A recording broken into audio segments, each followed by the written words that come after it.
শুরুতেই আমাদের যে গ্রুপ অথবা যে ব্যক্তির চার্ট আমরা লক করব সেই ব্যক্তি এবং গ্রুপগুলো সিলেক্ট করে নেব। তারপরে ডানে উপরে থ্রি ডট এইখানে ক্লিক করব, তারপর লক চার্টস ক্লিক করব।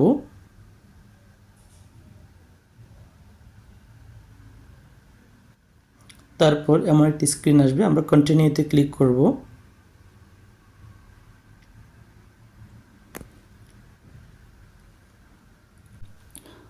এখন এমন একটি স্ক্রিন আসবে, আমরা এখানে ফিঙ্গারপ্রিন্ট এবং প্যাটার্ন দুটো ইউজ করে লক করতে পারবো।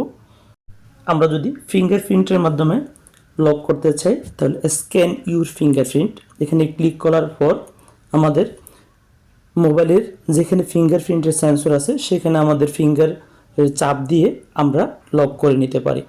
আর যদি আমরা প্যাটার্ন ইউজ করে লক করতে চাই, ইউজ প্যাটার্নে ক্লিক করার পর এমন একটি স্ক্রিন প্রদর্শিত হবে, তখন আমরা আমাদের ইচ্ছে মতো প্যাটার্ন দিয়ে আমাদের চার্টটিকে লক করে নিতে পারি।